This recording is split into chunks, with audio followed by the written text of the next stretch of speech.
शुरुआत सबसे पहले राइजिंग राजस्थान वाली खबर के साथ। राजस्थान की राजधानी जयपुर में 3 दिन तक चलने वाले राइजिंग राजस्थान समिट का दूसरा दिन था।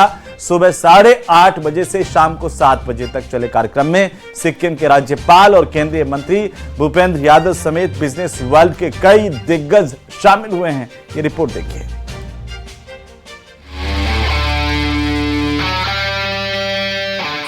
गीत संगीत से अतिथियों का सत्कार।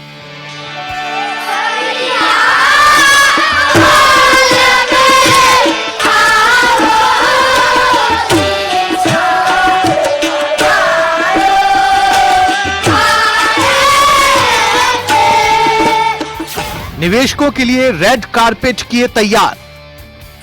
अपनी माटी का कर्ज चुकाएं, राजस्थान को अग्रणी बनाएं।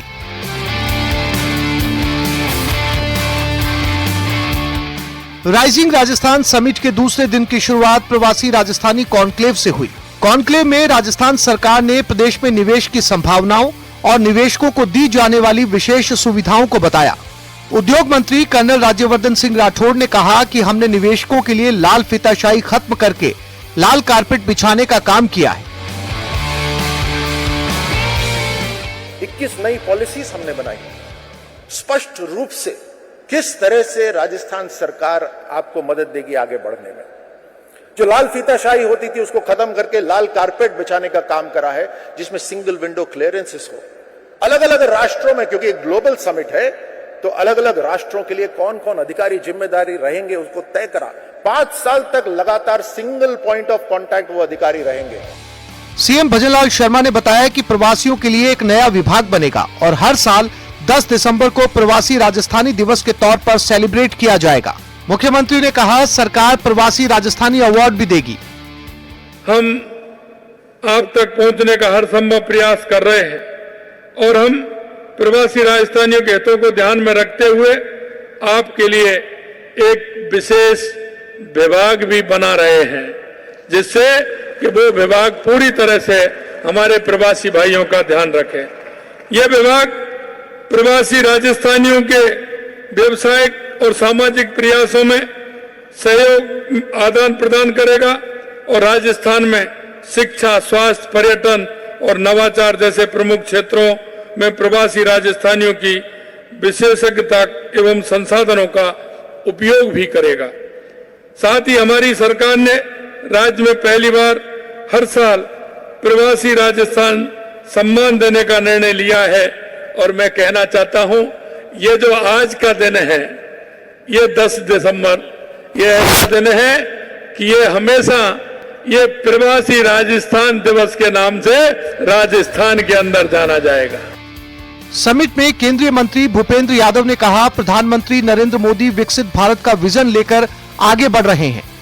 उन्होंने कहा कि 1 साल के अंदर प्रदेश के मुख्यमंत्री ने जिस कर्मठता के साथ इसे उतारा है, उसके परिणाम स्वरूप ही उपचुनाव में बीजेपी को प्रचंड जीत मिली है।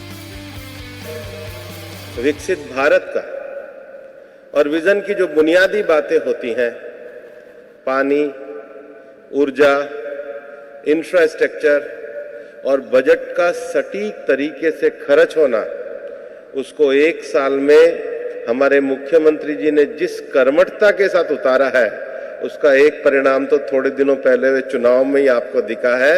जनता उनके इस कृतित्व का पूरी तरीके से सम्मान कर रही है। इससे पहले कॉन्क्लेव की शुरुआत में 108 बच्चों ने पधारो हमारे देश गाकर प्रवासी राजस्थानी और डेलीगेट्स का स्वागत किया। कार्यक्रम में राज्यपाल हरिभाऊ बागड़े, सिक्किम के राज्यपाल ओ माथुर और दूसरी सियासी हस्तियों के अलावा उद्योग जगत के नामी गिरामी चेहरों ने शिरकत की। न्यूज 18 राजस्थान के लिए जयपुर से हितेंद्र शर्मा की रिपोर्ट।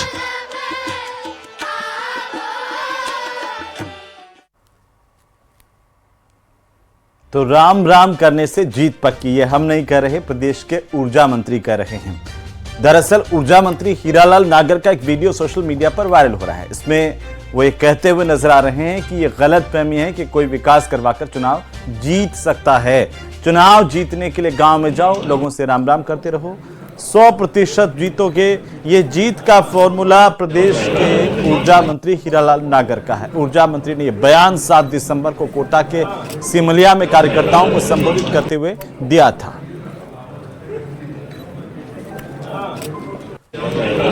तो आखिरकार प्रदेश के ऊर्जा मंत्री हीरालाल नागर का एक अजीबोगरीब बयान सामने आया है। उनका ये मानना है कि किसी को भी जीतने के लिए, विधायक बनने के लिए, मंत्री बनने के लिए विकास के काम करवाने की बिल्कुल भी जरूरत नहीं है।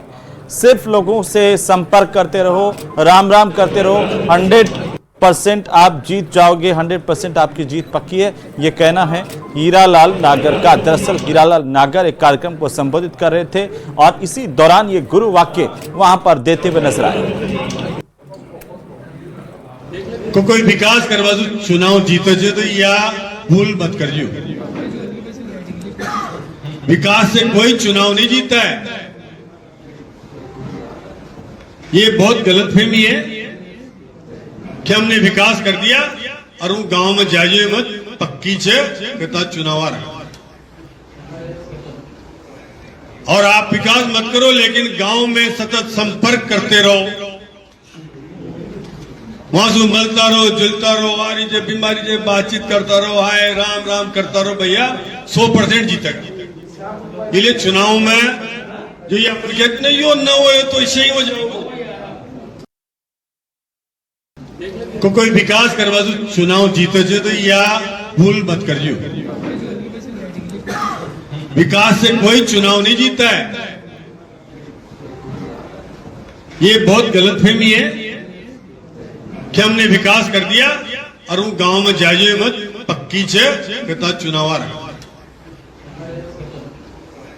और आप विकास मत करो लेकिन गांव में सतत संपर्क करते रहो, वहां से मलता रहो, जुलता रहो, आ रही बीमारी से बातचीत करता रहो, हाय राम राम करता रहो, भैया 100% जीतेगा। इसलिए चुनाव में जो ये अप्रिकेट नहीं हो, न हो तो इससे ही हो जाओगे। और इसी बीच दौसा से सबसे बड़ी खबर पर सबसे बड़ी अपडेट हम आपको बता दें। 28 घंटे से ज्यादा का वक्त हो गया है, जिंदगी की जंग लड़ रहा है आर्यन, और आर्यन को निकालने की तमाम कोशिशें लगातार जारी हैं, लेकिन सफलता अभी नहीं मिली है। कालीखाड़ गांव में बोरवेल में मासूम फंसा हुआ है, 28 घंटे से ज्यादा का वक्त हो गया लेकिन अभी निकाल नहीं पाए हैं। रेस्क्यू ऑपरेशन में एनडीआरएफ की टीम जुटी हुई है। घटनास्थल पर एक पाइलिंग मशीन अब से कुछ देर पहले पहुंची थी। खुदाई और सुरंग बनाने के काम में ये पाइलिंग मशीन आती है। जब ये आई तो वहां पर लोकल टोल प्लाजा भी क्षतिग्रस्त हुआ है, लेकिन बहरहाल ये वहां पर पहुंच चुकी है और उम्मीद की जा रही है कि ये जल्द ही सुरंग बना देगी, खुदाई कर देगी, क्योंकि इसकी उम्मीद की जा रही थी कि अब जो है पैरेलल एक सुरंग बना करके आर्यन तक पहुंचा जा सकेगा। हालांकि देसी जुगाड़ भी लगातार काम में लिए जा रहे हैं, उनके जरिए भी कोशिशें लगातार जारी हैं, तो हर एक तरफ से प्रयास हो रहे हैं आर्यन को बचाने के, उसे सकुशल इस बोरवेल से बाहर निकालने के लिए। एक तरफ देसी टेक्निक है, देसी जुगाड़ है, उनका इस्तेमाल हो रहा है, दूसरी तरफ टेक्नोलॉजी के जरिए, यानी कि आप यूं कहें कि पाइप के भीतर भी ऐसी मशीनें डाली जा रही हैं ताकि बाहर निकाला जा सके, और अगर उससे भी बाहर ना निकले तो पैरेलल एक सुरंग बनाने की बात भी सामने आ रही है। हमारे सहयोगी आशीष मौके पर मौजूद हैं। आशीष, क्या अपडेट है? आशीष, आप मुझे सुन जी? आशीष का संपर्क टूट रहा है, कोशिश करेंगे कि और उनकी आवाज साफ आए। जी आशीष, आप सुन पा रहे हैं? क्या अपडेट है इस वक्त दौसा से? बिल्कुल आर्यन को जो रेस्क्यू ऑपरेशन है वो लगातार तेज किया जा रहा है। एनडीआरएफ की टीम लगातार यहाँ पर कालीखाड़ गांव में जो रेस्क्यू ऑपरेशन है वो तेज कर रही है। आप तस्वीरों में देख सकते हो कि जो पहले एक उपकरण नीचे बोरवेल में भेजे गए थे, जिनमें जो बच्चा था आर्यन, उसके हाथ में हुक को लगाया गया था, और अब दूसरे उपकरण भेजे गए हैं। एक रिंग नुमा उपकरण भेजा गया है जिसके माध्यम से उस जो बच्चा है आर्यन, उसको कैप्चर करने की कोशिश की जा रही है, उसको फंसाने की कोशिश की जा रही है। उसके बाद में जैसे ही वो रिंग में फंस जाएगा तब उसको बच्चे को बाहर निकालने की प्रक्रिया की जाएगी। इस सीसीटीवी कैमरे के जरिए पूरी गतिविधि पर नजर रखी जा रही है ताकि जो बच्चा है वो पूरी तरह सुरक्षित तरीके से उसे बाहर निकालने की कोशिश की जा सके। ये एक तरीका है। दूसरा जो बगल में यहाँ पर एक गड्ढा खोदा जा रहा है, हालांकि इस गड्ढे वाली प्रक्रिया में काफी लंबा समय लगेगा। लेकिन तीसरी तस्वीर ये खुद जिला कलेक्टर देवेंद्र कुमार यहाँ पर चर्चा कर रहे हैं। एक नई मशीन यहाँ पर आई है जिसका पाइलिंग मशीन नाम है और ये आपदा मंत्री किरोड़ीलाल मीणा की पहल पर यह मशीन को भेजा गया है। काफी बड़ी मशीन है और बताया जाता है कि ये खुदाई करने में और सुरंग बनाने में काफी अहम साबित होती है। काफी कम समय में ये सुरंग बनाते हैं, ऐसी जानकारी सामने आ रही है। ऐसे में जब ये मशीन यहाँ पर कार्य करना शुरू करेगी तब पता चलेगा कि उसको किस प्रकार से उसको यहाँ पर लगाया जाएगा और वो कैसे काम करेगी।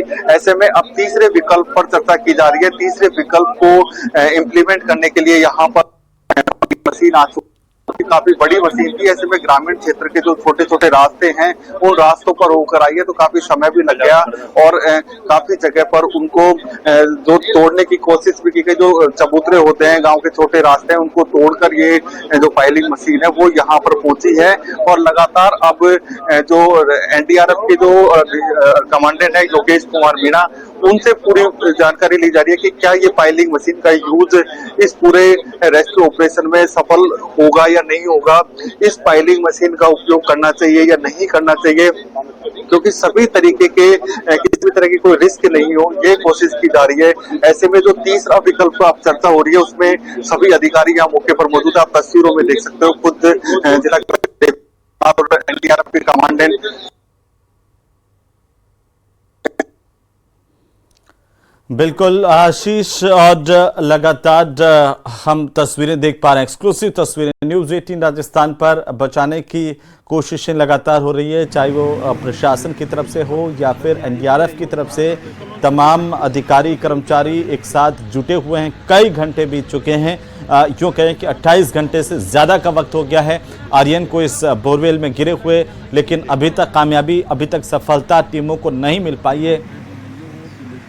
कोशिश यही है कि आर्यन को कैसे जैसे बचाया जा सके, बाहर निकाला जा सके।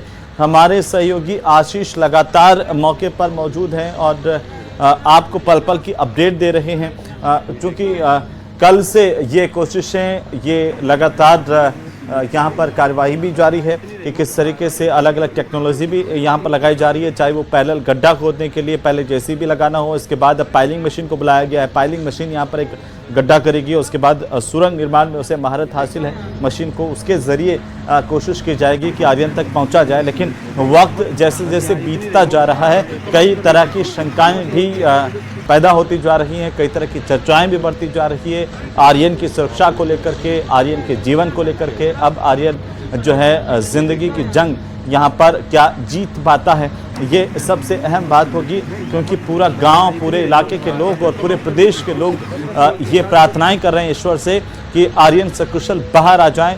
न केवल उसके आर्यन के परिवार के लोग बल्कि पूरे प्रदेश के जो लोग हैं वो इस वक्त इस छोटे से बच्चे की सकुशल वापस उसे लाने को लेकर के प्रार्थनाएं कर रहा है। एक्सक्लूसिव तस्वीरें हमारे सहयोगी आशीष हमारे साथ रहे। आशीष, बहुत शुक्रिया, लगातार अपडेट हम आपसे लेते रहेंगे। बहरहाल चित्तौड़गढ़ जिले के बेगू क्षेत्र में सोमवार शाम को हुई फायरिंग की घटना से पुलिस महकमे में मची खलबली थमने का नाम नहीं ले रही है। आखिर क्या थी इसकी वजह, इस रिपोर्ट में देखिए। महिला कांस्टेबल पर जानलेवा प्रहार, फायरिंग के बाद खुद पर भी किया वार। क्यों कांस्टेबल पर जान लेने की जिद हुई सवार, प्रेम प्रसंग में तो नहीं करती धाए धाए।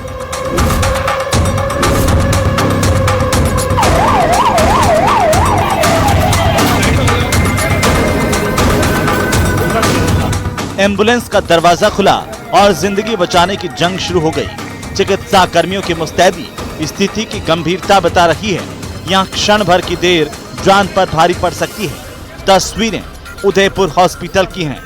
पुलिस कर्मियों की मौजूदगी जरूर स्थिति को भयावह बता रही है, लेकिन तस्वीरें सड़क हादसे में घायल हुए लोगों की नहीं, बल्कि अपराधियों में भय और आम जनता में विश्वास बहाल करने का ध्येय वाक्य रखने वाली राजस्थान पुलिस के 2 कर्मचारियों की है, जो अपराधियों से मुठभेड़ में नहीं बल्कि एक दूसरे के हाथों घायल होकर अस्पताल लाए गए हैं। जानकारी के मुताबिक बेगू थाने से महज 100 मीटर दूर किराए के मकान में सोमवार शाम चली गोली। मौके पर मौजूद लोगों ने जब घर के अंदर जाकर देखा तो सन्न रह गए। कमरे में एक महिला और एक पुरुष कर्मी खून से लथपथ पड़े थे। दोनों कांस्टेबल प्रोबेशन पर हैं और एक ही मकान में अलग अलग कमरों में किराए पर रहते हैं। महिला कांस्टेबल पूनम सोमवार को ड्यूटी करने के बाद थाने के पास ही अपने किराए के कमरे पर पहुंची थी। यहाँ पहले से ही सियाराम मौजूद था। उसने अपनी सरकारी पिस्टल से पूनम को सीने में गोली मार दी और फिर खुद को भी शूट कर लिया। दोनों को बेगों उप जिला अस्पताल पहुंचाया गया, लेकिन हालत बिगड़ते देख दोनों को उदयपुर रेफर किया गया। देखिए, बेगों थाना क्षेत्र की घटना है और जो जानकारी मिली है उसमें हमारा रिक्रूट कांस्टेबल है सियाराम, उसने एक रिक्रूट महिला कांस्टेबल है पूनम, उसको गोली मारी है, जानकारी मिली है। और फिर उसने कांस्टेबल ने खुद को भी गोली मारी है और दोनों ही काफ़ी सीरियस कंडीशन में बेगू से रेफर होके आए हैं, यहाँ इलाज चल रहा है। 2 महीने पहले ही सियाराम को डीएसपी के गनमैन के रूप में लगाया गया था। पुलिस के आला अधिकारी कुछ भी कहने की स्थिति में नहीं है। हालांकि सूत्रों से मिली जानकारी के आधार पर दोनों के बीच प्रेम संबंध माना जा रहा है। फिलहाल पुलिस जांच में जुटी है। हालांकि प्रोबेशन पीरियड में पुलिसकर्मी को गन देने का नियम नहीं है। इसके बावजूद सियाराम को गन कैसे मिली, ये भी बड़ा सवाल है। इस पूरे घटनाक्रम में पुलिस के आला अधिकारी कुछ भी कहने की स्थिति में नहीं है। हालांकि सूत्रों की माने तो यह मामला जो है, जो घटनाक्रम है, ये प्रेम प्रसंग से जुड़ा बताया जा रहा है।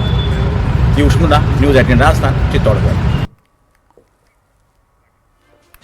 तो प्रदेश की सबसे सुरक्षित हाई सिक्योरिटी जेल, जिसमें कई खूंखार अपराधी कैद है, उसी जेल परिसर में ड्रोन का मिलना कई सवाल खड़े कर रहा है और जेल प्रशासन भी इस बात को लेकर के हैरान है। मामले की जांच सिविल लाइन थाना पुलिस कर रही है, लेकिन सवाल तो ये कि आखिर कैसे और कहां से ड्रोन यहां तक पहुंचा। रिपोर्ट देखिए।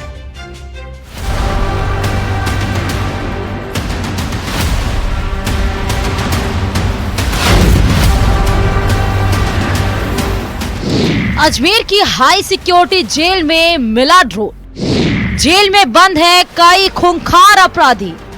साजिश या सोची समझी प्लानिंग।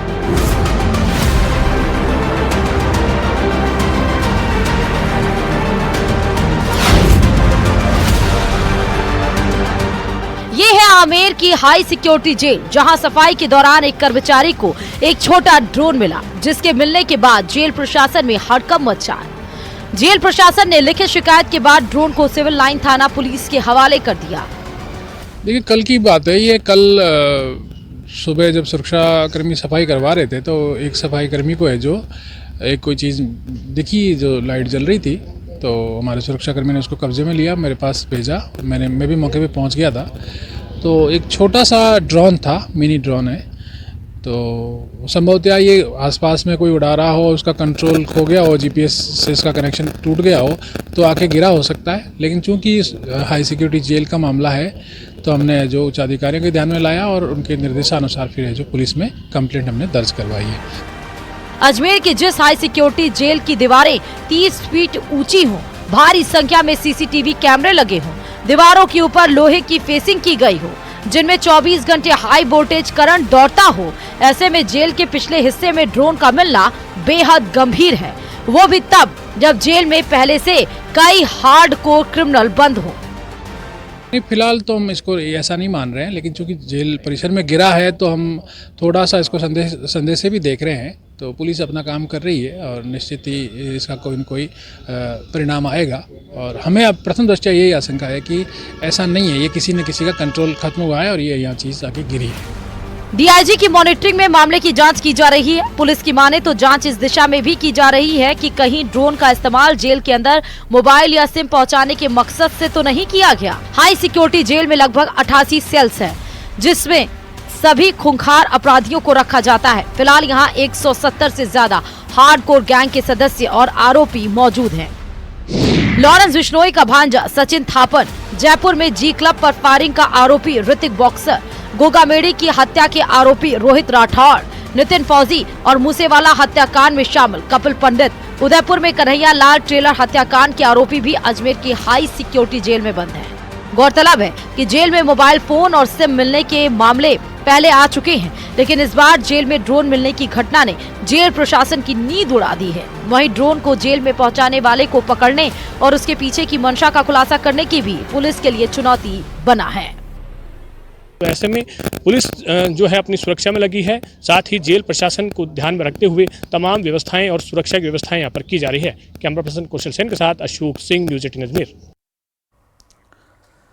तो लगातार दवाइयां लेने के बावजूद भी अगर आपकी बीमारी ठीक नहीं हो रही है तो एक बार फिर से अपनी दवाओं को चेक जरूर कर लीजिए, कहीं आपकी दवाइयां नकली तो नहीं, क्योंकि ऐसी जानकारी मिल रही है कि दवा निर्माता कंपनियां नकली दवाओं की सप्लाई कर मोटा पैसा कमा रही हैं।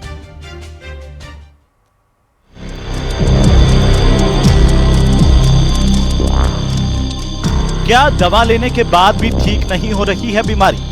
औषधि नियंत्रण संगठन के पिछले 1 साल में लिए गए सैंपल की जांच के बाद ये सवाल उठना लाजमी हो गया है।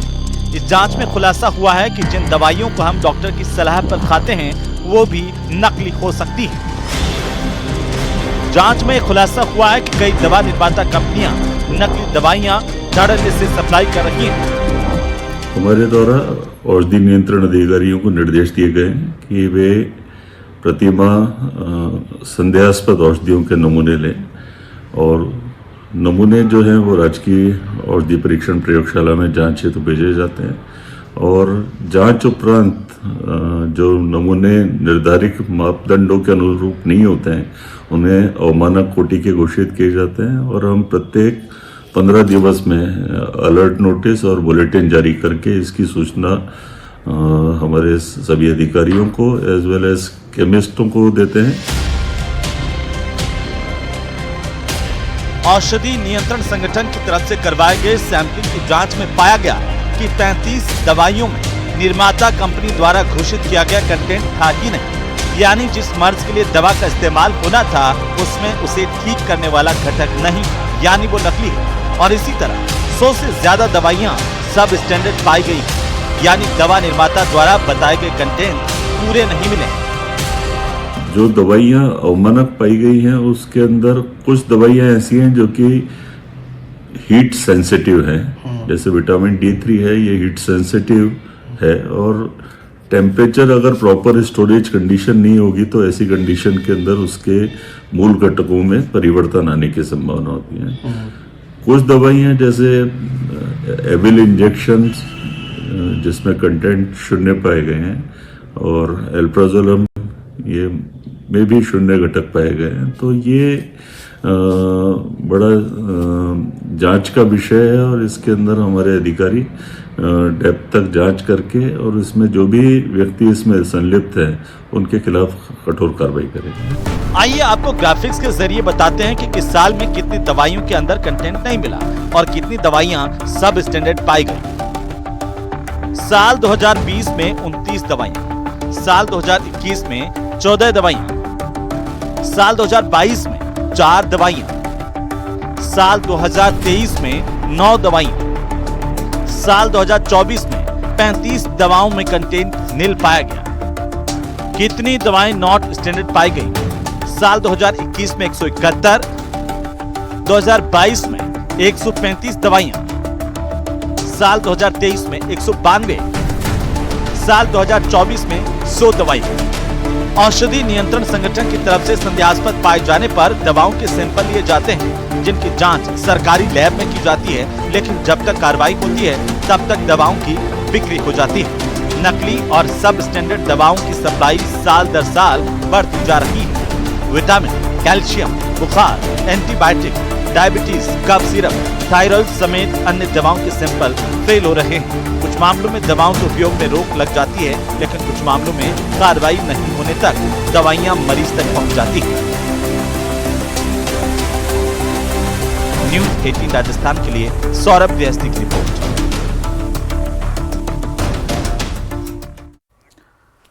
और इसी बीच राजधानी जयपुर से इस वक्त की सबसे बड़ी खबर है, बहुत बड़ी खबर इस वक्त की, जहां केंद्रीय मंत्री ने बड़ा दावा किया है और घोषणा की है कोटपुतली से आगरा हाईवे जनवरी में इसका काम पूरा हो जाएगा। केंद्रीय मंत्री नितिन गडकरी की तरफ से यह बड़ा बयान।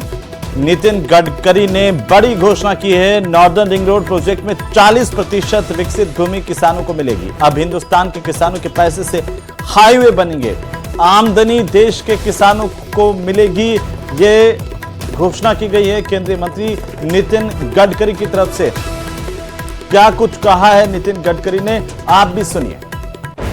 जहां तक रोड की बात है, ज्यादा डिटेल में तो आपने देखा ही है फिल्म में, और हमारे चेयरमैन जो NHAI के उन्होंने भी आपको बताया। राजस्थान में जो 2 महत्वपूर्ण रोड है, इसमें अमृतसर, भटिंडा और जामनगर, ये एक बहुत इंपॉर्टेंट हाईवे है। दूसरा जो अंबाला कोटपुतली है, दोनों भी पूरे हो गए, जो इंडस्ट्री और ट्रेड बिजनेस के लिए बहुत ही उपयोगी है। तीसरा जो मुंबई दिल्ली हाईवे है, ये केवल यहां तक सीमित नहीं है भजन जी, ये आपके लिए कैसे उपयोग का मैं आपको बताऊंगा, तो इसका आयाम और आपको अच्छी तरीके से आपके ध्यान में आएगा। और इसी बीच बड़ी खबर मिल रही है, आपको बता दें कि करौली में जिला प्रशासन, बाल अधिकारिता विभाग और नेहरू युवा केंद्र के साथ साथ ये बड़ी खबर आ रही, महंगाई भत्ते में वृद्धि के प्रस्ताव का अनुमोदन हुआ है।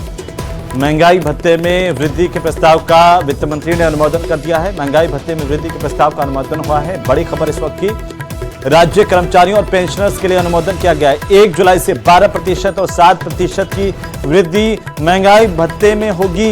ये बड़ी जानकारी है राज्य कर्मचारियों के लिहाज से और पेंशनर्स के लिए। तो इस वक्त की सबसे बड़ी खबर कर्मचारियों को लेकर के बड़ी जानकारी आ रही है। महंगाई भत्ते को बढ़ाने के प्रस्ताव का अनुमोदन हो गया है। और वहीं इंसानी बस्ती में पैंथर के मूवमेंट की घटनाएं आम हो रही है। बात राजधानी जयपुर की करें तो यहां पर 20 बस्तियों में हर रोज 10 पैंथर का मूवमेंट हो रहा है। वन विभाग पैंथर को पकड़ने की कोशिश भी करता है, लेकिन उसकी कोशिशें कामयाब नहीं हो रही है। पिछले 10 साल में जयपुर के आसपास पैंथर की तादाद 80 के पार हो गई है।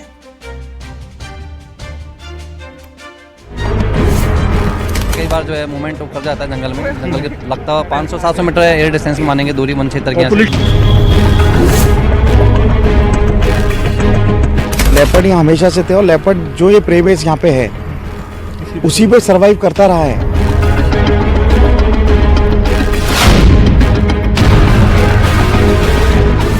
जंगलों में जब इंसानी दखल बढ़ता है तभी वन्य जीव इंसानी बस्तियों की तरफ रुख करते हैं। इन दिनों जिस तरह से पैंथर के रिहायशी इलाकों में आने की तादाद बढ़ी है, उससे साफ जाहिर होता है कि इन दिनों पैंथर का मूवमेंट बढ़ गया है। राजस्थान में पिछले 10 साल के अंदर बघेरों यानी पैंथर की तादाद 2 गुनी से ज्यादा हो चुकी है। इस दौरान जो इंसानों और बघेरों के टकराव के मामले हैं वो और ज्यादा बढ़ गए हैं। इन 10 साल के दौरान जो व्यवस्था वन विभाग को करनी थी वो नहीं कर पाए। अब हालात ये हैं कि शहरों में आबादी के अंदर लगातार पैंथर दौड़ते हुए और इंसानों में दहशत मचाते हुए नजर आ रहे हैं, लेकिन इसका कोई हल नहीं निकल पा रहा है।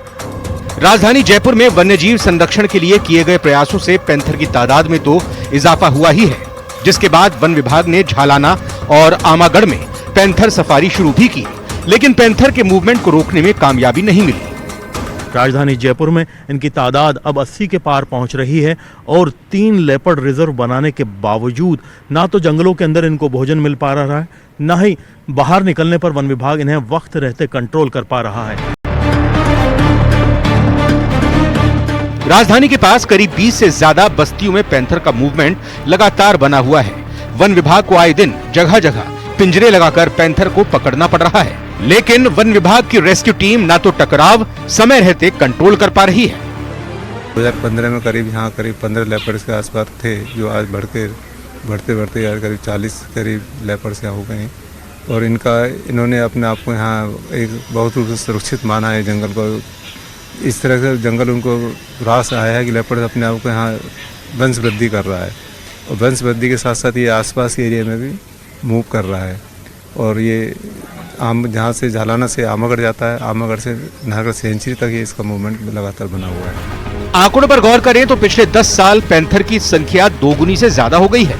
साल 2014 में पैंथर की संख्या 420 थी, जो 2024 तक 925 हो चुकी है।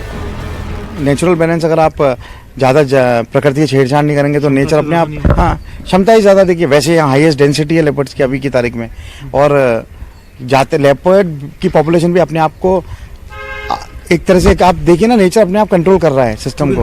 वन विभाग को हालात काबू करने के लिए ठोस कदम उठाने पड़ेंगे, वरना पैंथर का मूवमेंट और ज्यादा बढ़ सकता है, जिससे इंसानी जीवन खतरे में पड़ने की संभावना और ज्यादा बढ़ जाएगी। साल 2014 में राजस्थान में पैंथर की तादाद 420 के करीब थी। साल 2024 में ये तादाद 925 पहुंच गई है। लेकिन एक बड़ी बात यह है कि इन तमाम तरह की जो गणनाएं की जा रही हैं उनमें से टाइगर रिजर्व बाहर कर दिए गए हैं। ऐसे में जो वास्तविक संख्या है वो 925 से और भी बहुत ज़्यादा है।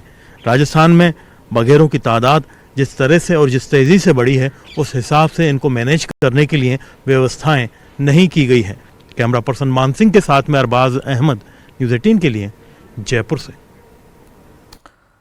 तो वहीं बांग्लादेश में अल्पसंख्यक हिंदुओं पर अत्याचार के खिलाफ हिंदू समाज में आक्रोश देखने को मिल रहा है। प्रदेश के अलग अलग शहरों में हिंदू समाज ने रैली निकाली, प्रदर्शन किया और जिला कलेक्टर को ज्ञापन सौंपा है। अलग अलग जगहों की तस्वीरें जिसमें झालावाड़, उदयपुर, हनुमानगढ़ और श्रीगंगानगर की तस्वीरें आपकी स्क्रीन पर है। कई जगह पर व्यापारिक प्रतिष्ठान बंद रखकर के आक्रोश प्रकट किया गया और बांग्लादेश में अल्पसंख्यक हिंदुओं की सुरक्षा की मांग की गई।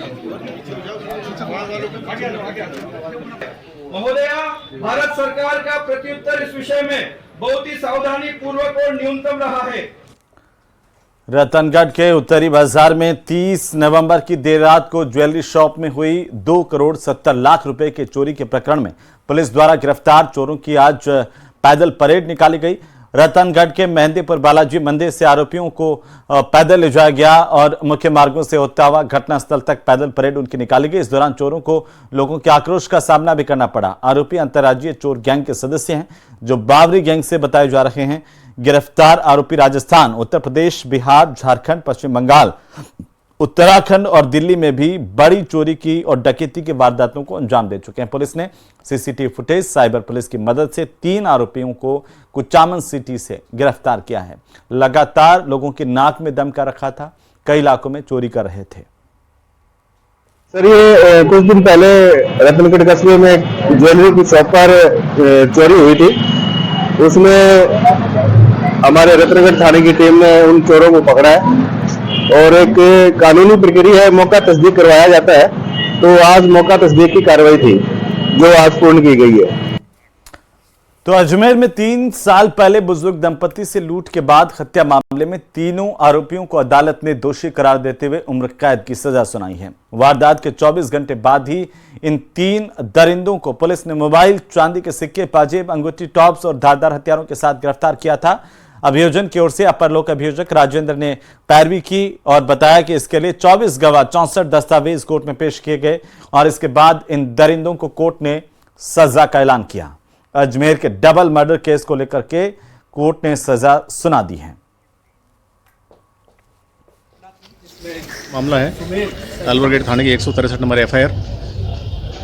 वृद्ध दंपति जो गुलाबाड़ी में निवास करते हैं, मृतक मदन सिंह जी और उनकी वाइफ मैना देवी, वहीं के गुलाबाड़ी निवासी 3 मुलजिम दीपक कुमार, दिव्यांश भाटी और सुमेर सिंह, इन तीनों का वहां दुकान पे आना जाना था और इन तीनों ने उनको सोते हुए उनकी नशे हत्या, गला दबाकर गला रेत कर उन्होंने हत्या करी है।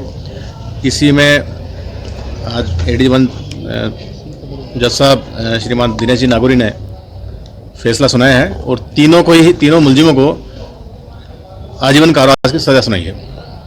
घटना कब की है? ये घटना 29/6/2021 की है और हमने 24 गवाह एग्जामिन करवाए, 64 दस्तावेज प्रदर्शित करवाए और 39 आर्टिकल प्रदर्शित करवाए और इनसे रिकवरी भी हुई है। ये इनसे कटार, कानों के टॉप्स, मोबाइल, इनसे मुलजिमों से रिकवरी हुई है। तो बूंदी में 7 सदस्यीय अंतर्राज्यीय साइबर ठग गिरोह का पर्दाफाश हुआ है और इस गिरोह के कब्जे से 8 mobile phone, 2 ATM card, 3 bike समेत 11,000 रुपए का कैश बरामद किया गया है। इस कार्रवाई को करवर थाना और साइबर थाना पुलिस की तरफ से मिलकर के संयुक्त रूप से अंजाम दिया गया। पुलिस की गिरफ्त में विकास मीणा, प्रकाश मीणा, रामलखन मीणा और दिनेश मीणा आए हैं, जबकि 3 बाल अपचारियों को भी निरुद्ध किया गया है। एसपी राजेंद्र कुमार मीणा ने बताया कि गिरोह महंगी गाड़ी और महंगी शराब के शौकीन है। ये गिरोह लोगों की फर्जी आईडी बनाकर पैसा दोगुना तिगुना करने का झांसा देते हैं, ऑनलाइन पैसे डलवाकर ठगी करते हैं। पुलिस इन ठगों से अब कड़ाई से पूछताछ कर रही है।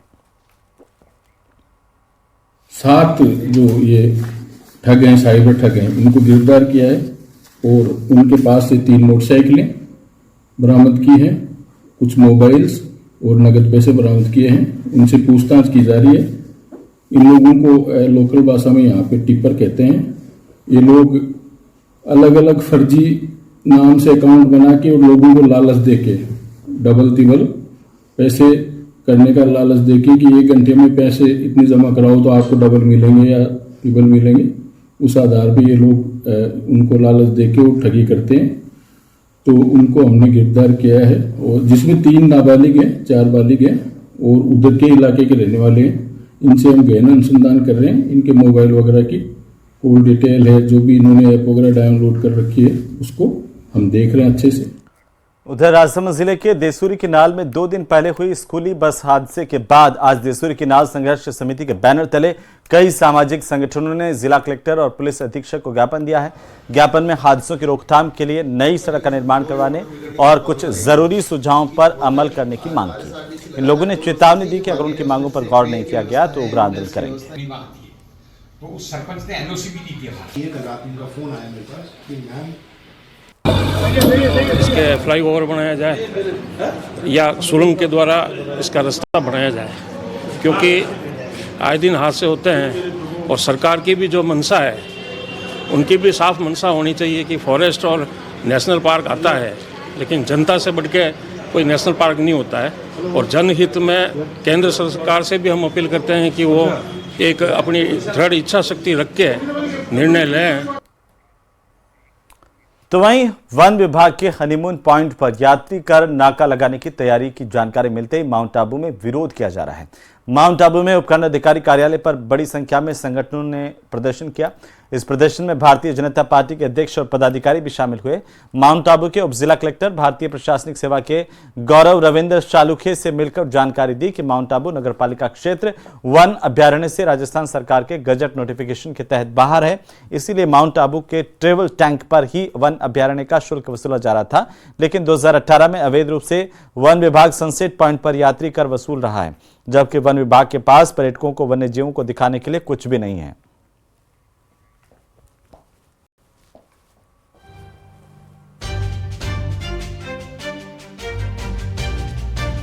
उधर ख्वाजा गरीब नवाज के 813वें उर्स को लेकर अल्पसंख्यक मंत्रालय के संयुक्त सचिव मोहम्मद नदीम की अध्यक्षता में बैठक हुई है। इस बैठक में जिला कलेक्टर, एसपी समेत अन्य अधिकारी भी मौजूद रहे, जिसे मेले की व्यवस्था और सुरक्षा को लेकर फीडबैक लिया गया।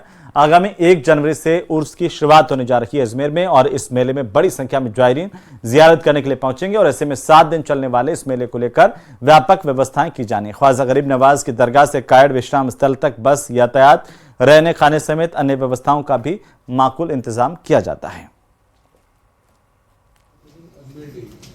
आप सभी का स्वागत है मीटिंग में। आपका स्वागत है। आज मिनिस्ट्री से जॉइंट सेक्रेटरी साहब और नाजिम साहब, असिस्टेंट नाजिम, दरगाह कमेटी से और डिस्ट्रिक्ट एडमिनिस्ट्रेशन और पुलिस के साथ और संबंधित सभी डिस्ट्रिक्ट लेवल ऑफिसर्स के साथ उर्स, आगामी उर्स के संबंध में तैयारियों के बारे में डिटेल चर्चा की गई।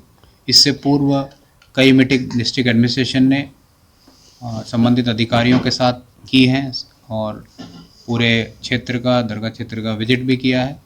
संबंधित अधिकारियों ने अलग अलग भी विजिट किया है और जॉइंटली भी विजिट किया गया है। और जो जो तैयारियां करनी हैं, जो हर बार तैयारियां होती हैं, उसको और किस तरह से बेहतर क्राउड मैनेजमेंट किया जा सकता है, क्या व्यवस्थाएं कायड़ विश्राम स्थली पर रहेंगी, क्या व्यवस्थाएं वहाँ रहेंगी। और अब बात अनोखी बारात की। जी हाँ, दीग में शनिवार को एक अनोखी बारात आई जिसमें ऊंट, बंदर, बकरियां, ऊंट और लड़कियां डांस करते हुए दिखाई दिए। बारात में 12 से ज्यादा डीजे बैंड थे और कई देवताओं की झांकियां भी चल रही थी। इसे देखने के लिए कस्बे के लोग उमड़ पड़े। रिपोर्ट देखिए। डीग जिले में एक परिवार की बेटी की शादी ने पूरे शहर का ध्यान अपनी ओर आकर्षित कर लिया। डीग के जैन की बेटी बबीता की बारात शान शौकत के साथ बड़े अनोखे अंदाज में दिल्ली से आई। इस अनोखी बारात में 12 से भी ज्यादा डीजे बैंड शामिल थे। घोड़े घोड़ी के साथ ही पुराने जमाने की लग्जरी गाड़ियां, डांसिंग कारें, सजी धजी बग्गियां और देवी देवताओं की झांकियां भी इस बारात का मुख्य आकर्षण रही, जिन्हें देखने के लिए कस्बे के लोग सड़कों पर उमड़ पड़े। साथ ही रंग बिरंगी रोशनियों और संगीत की धुनों के बीच यह बारात पूरे शहर में चर्चा का विषय बन गई।